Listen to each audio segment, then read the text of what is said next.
हम समझने का प्रयास करेंगे कि मन, मस्तिष्क और चेतना क्या है, इनमें अंतर क्या है, किस तरह हमारे सारे कर्म और विचार सीमित होते हैं, लिमिटेड होते हैं, और किस तरह से हमारा ये दिमाग, ये मस्तिष्क कंडीशनड है, संस्कारित है।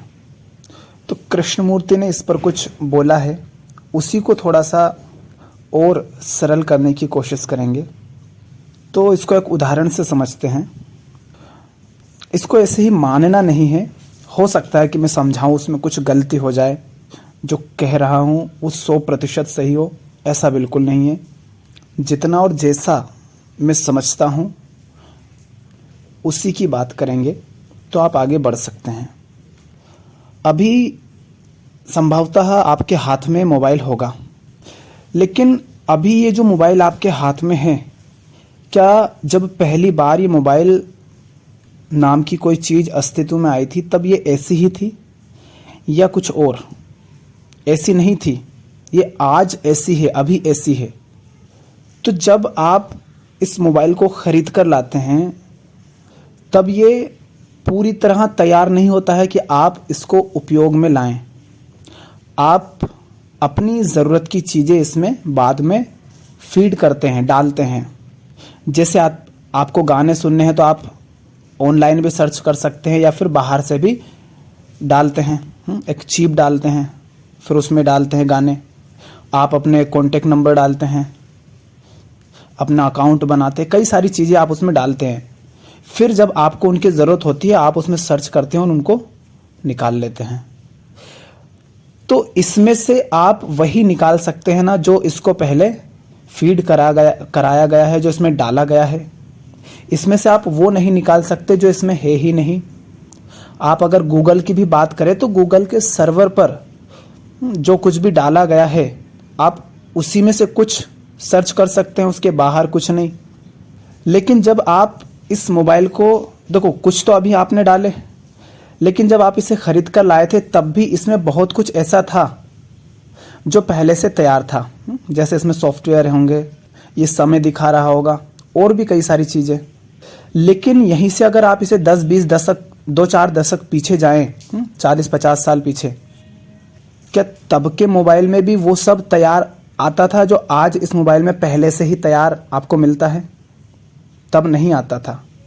लेकिन तब मोबाइल में जो कुछ होता था उन्हीं कमियों को देखकर वहाँ जो ज़रूरतें लगी उन्हीं को पूरा करने के लिए और उसमें कुछ बदलाव किए गए, और धीरे धीरे बदलाव करते करते करते करते आज यहाँ तक पहुँच गया।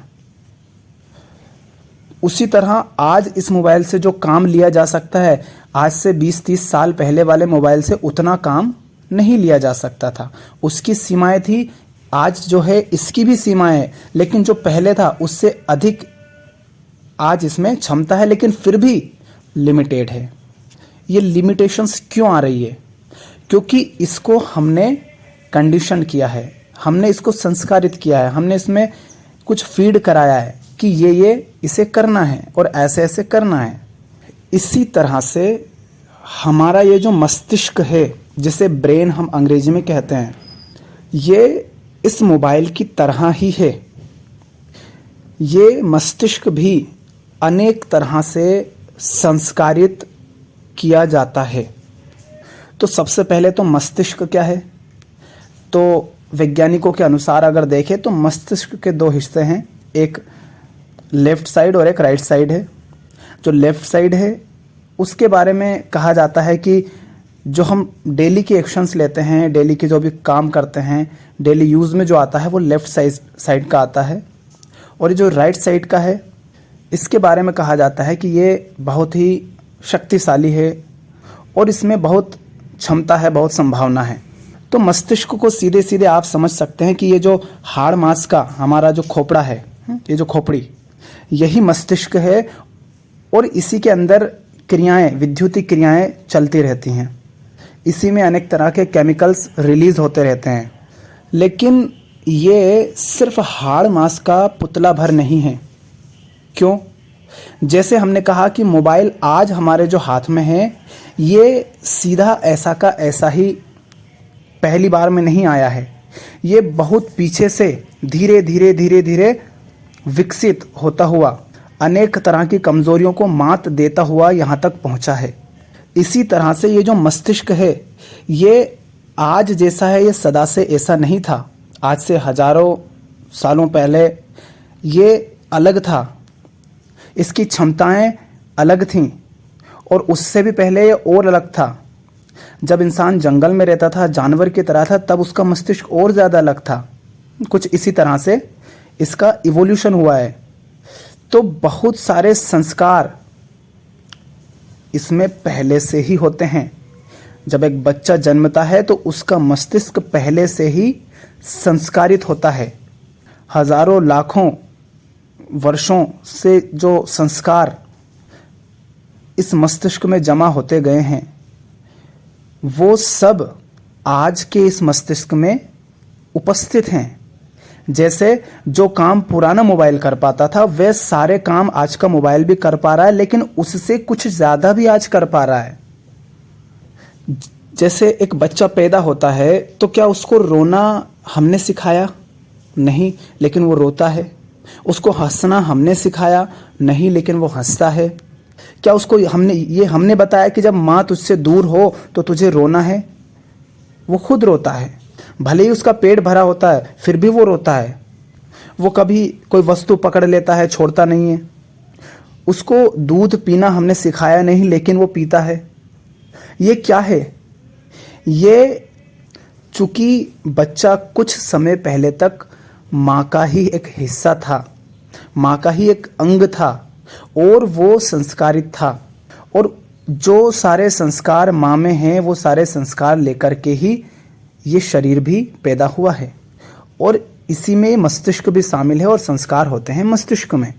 तो जैसे मोबाइल में बहुत सारे सॉफ्टवेयर मोबाइल के साथ ही कंपनी से आते हैं, वैसे ही बहुत सारे संस्कार एक बच्चे में, इस मस्तिष्क में जन्म के साथ ही आते हैं, जो कि बहुत गहराई से इस शरीर ने, जैसे हम कह सकते हैं मानव शरीर ने स्वीकार कर लिए हैं, मानव मस्तिष्क ने स्वीकार कर लिए हैं।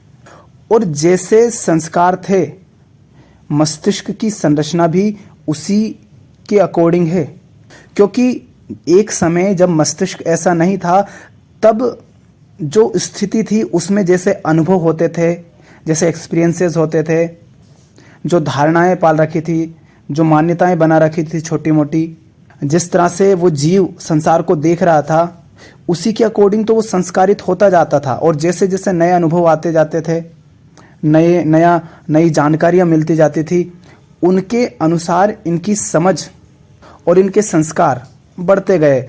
और धीरे धीरे जो इवोल्यूशन हम कहते हैं, उसके तहत मस्तिष्क की संरचना भी बदलती गई और वो और अधिक जटिल होती गई, क्योंकि उस जीव की जानकारियाँ बढ़ती गई और उसमें जो कमियां थी वो धीरे धीरे करके उनको सुधारता गया। क्योंकि जब भी हम में कुछ कमियां दिखती हैं, कोई खोट दिखती है, कुछ असुविधा दिखती है, तो हम उसे ठीक करने का प्रयास करते हैं। भले ही हम कर ना पाएं, लेकिन प्रयास करते हैं।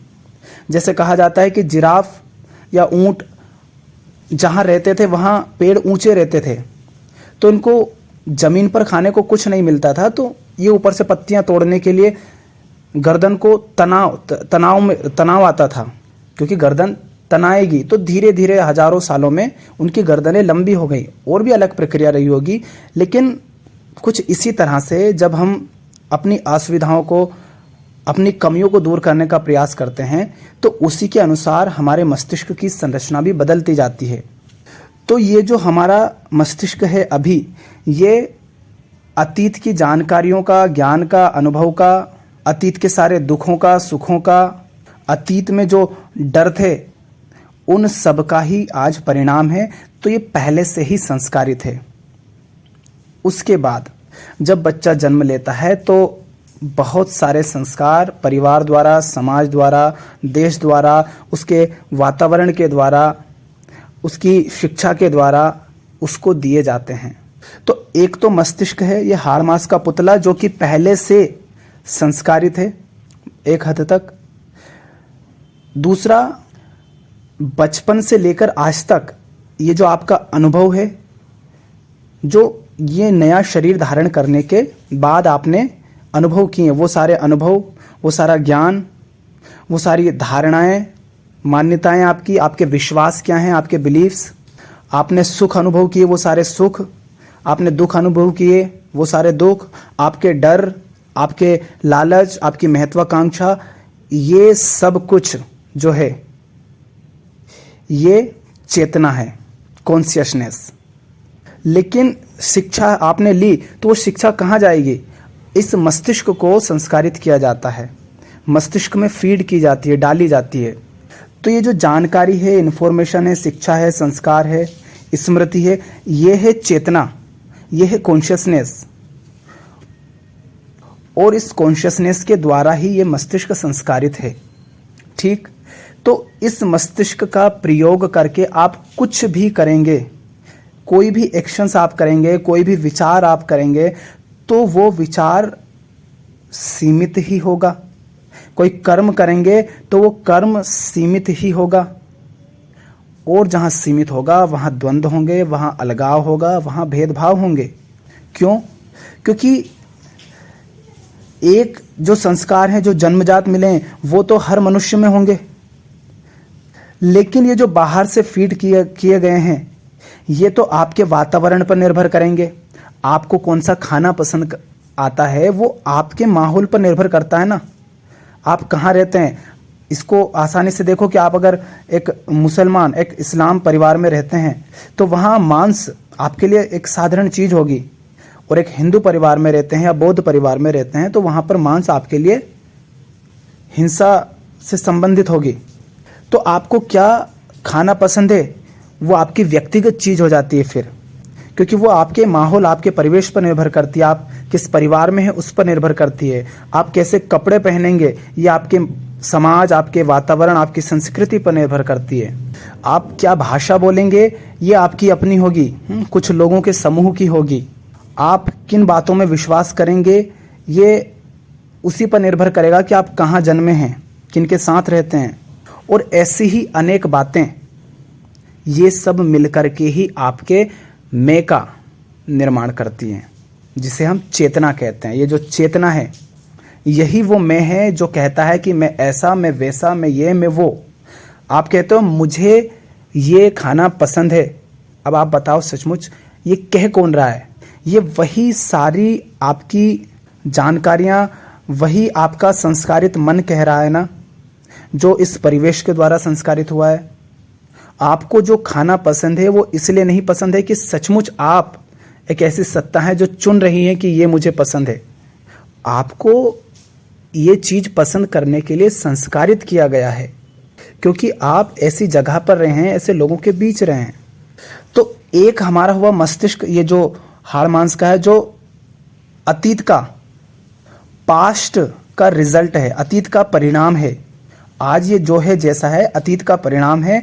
उसी के साथ पूरे समाज से, माहौल से, शिक्षा से, परिवार से, धर्म से, देश से जो कुछ भी मिला आपको वो चेतना है, उसी को कॉन्शियसनेस कहते हैं। और ये जो मैं करके बोलती है वो यही चेतना है। इससे कुछ पसंद आता है वो इसी को पसंद आता है। एक मान लो भारत में अगर कोई अमेरिकी आ जाए जो मान लो बहुत छोटे कपड़े पहनेंगे तो यहाँ के लोगों को साधारणतया वो ठीक नहीं लगेंगे। ये कौन कह रहा है कि मुझे ये पसंद नहीं आ रहे? ये वही चेतना कह रही है जो संस्कारित है। एक छोटे बच्चे को क्या पसंद आएगा, क्या नहीं आएगा, वो कैसे कपड़े पहनेगा, कैसी भाषा बोलेगा, किन बातों में विश्वास करेगा, किन में नहीं करेगा, ये सब इस पर निर्भर करेगा कि उसको किस माहौल में, किस परिवेश में रखा जा रहा है, कहाँ उसे शिक्षा दी जा रही है, किन लोगों के बीच वो रह रहा है। इसी से ये तय होगा कि उसकी कॉन्शियसनेस, उसकी चेतना कैसी होगी। इसी से ये तय हो जाएगा कि उसका मस्तिष्क कैसा होगा। लेकिन मस्तिष्क कैसा भी होगा वो होगा सीमित ही। क्यों? क्योंकि मस्तिष्क को संस्कारित कर दिया गया है। तो मेरा कुछ नाम है, मेरी कोई जाति है, मेरा कोई धर्म है, मेरा कोई देश है, मुझे कुछ पसंद है, मुझे कुछ नापसंद है, मुझे कुछ सुख देता है, मुझे कुछ दुख देता है। इन सब को एक साथ चेतना कहते हैं। तो ये जो चेतना है और ये जो मस्तिष्क है, ये दोनों एक दूसरे से जुड़े हुए हैं। क्यों? क्योंकि चेतना जिसे हम कह रहे हैं उसका अलग से कोई अस्तित्व नहीं है। वो मस्तिष्क को ही संस्कारित करने के साथ उसी के साथ जुड़ जाती है।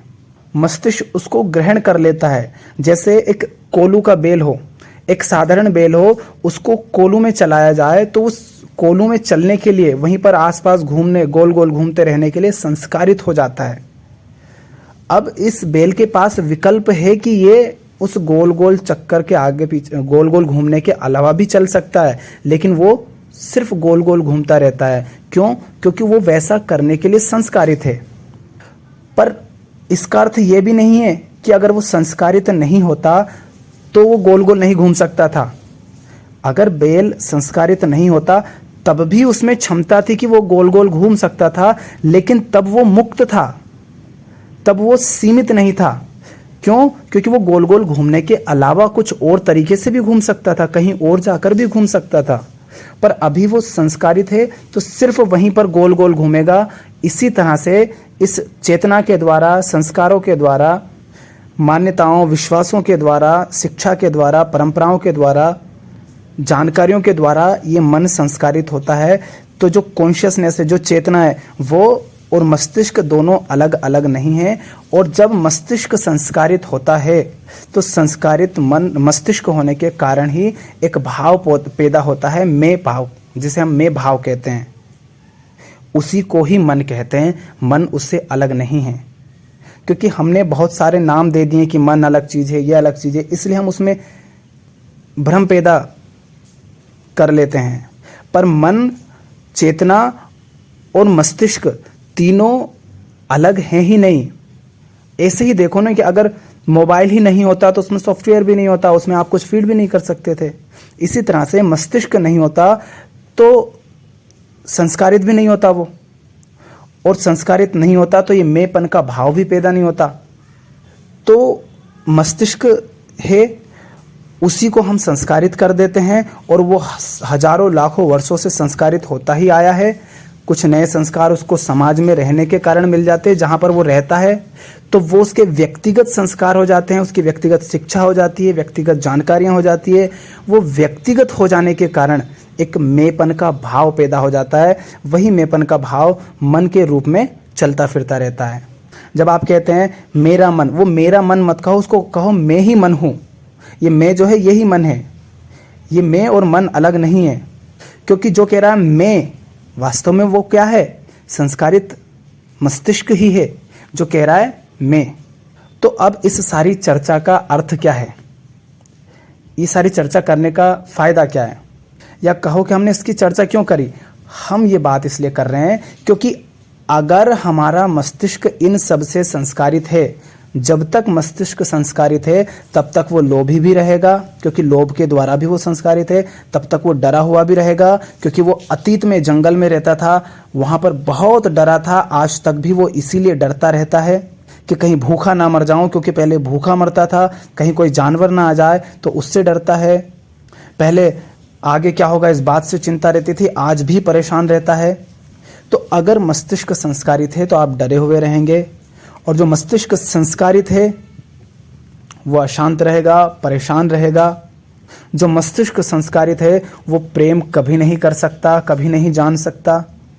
और संस्कारित मन से संचालित सारे कर्म, सारे विचार सीमित ही होंगे। उनमें कुछ भी नूतनता नहीं होगी, कुछ भी मौलिकता नहीं होगी। इसीलिए हमारे सारे प्रेम के रिश्ते टूट जाते हैं, लड़ाई में, हिंसा में बदल जाते हैं, क्योंकि हमने जो कुछ भी किया था वो संस्कारित मन से ही किया था। तो जब आपने सुना होगा कि कृष्णमूर्ति कहा करते थे फ्रीडम फ्रॉम द नॉन, तो वो इसी फ्रीडम की बात कर रहे थे कि ये जो मस्तिष्क है, ये जो संस्कारित हो चुका है, इस मस्तिष्क को इन संस्कारों से मुक्त कर दो। और मुक्त कर दो माने संस्कारों के द्वारा मस्तिष्क संचालित ना करो। ये मस्तिष्क बहुत शक्तिशाली है, ये असीम है। लेकिन जब तक आप संस्कारित होकर के कर्म करेंगे, जैसे हिंदू, आपको बता दिया आप हिंदू हो और आपने इसको स्वीकार कर लिया कि हाँ मैं हिंदू ही हूँ। आपको बता दिया कि आप आदमी हो और आपने स्वीकार कर लिया कि मैं आदमी ही हूँ। क्यों? क्योंकि आपका एक शरीर है। आपने ये स्वीकार कर लिया कि भाषा तो हिंदी ही होती है अच्छी। आपने ये स्वीकार कर लिया कि हाँ ये भगवान ही हैं, इसके अलावा बाकी कोई भगवान नहीं है। अगर इस तरह से आप संस्कारित रहें तो आप इस मैं को ही पोषित करेंगे, और जब तक ये मैं अस्तित्व में रहेगा आप द्वंद्व में रहेंगे, आप विभाजन खड़ा करते रहेंगे, और जहाँ विभाजन है वहाँ सीमाएं होती हैं। और फिर आप कहेंगे कि मुक्त कैसे हुआ जाए, तो मुक्त होने के लिए कुछ करना नहीं है, सिर्फ जानना काफ़ी है कि हाँ ये जो कर्म है ये संस्कारित है। जिस मस्तिष्क के द्वारा आप ये जान पाते हैं कि हाँ ये संस्कारित है, जिसके द्वारा आप जान रहे हैं, फिर वो संस्कारित नहीं रह जाता उस क्षण के लिए। मन की इस मस्तिष्क की संस्कार बद्धता को जो देख पा रहा है वो संस्कारित नहीं है। और देख कौन रहा है? ये मस्तिष्क ही देख रहा है। इस मस्तिष्क की वो समझ जो सीमित नहीं है, वो इंटेलिजेंस, वही इसकी संस्कार बद्धता को देख पा रही है।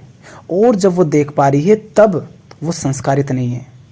तो मस्तिष्क को मुक्ति सिर्फ ये जो जन्म के बाद संस्कार मिले सिर्फ इनसे नहीं चाहिए, उन सारे संस्कारों से भी चाहिए जो अतीत से आ रहे हैं।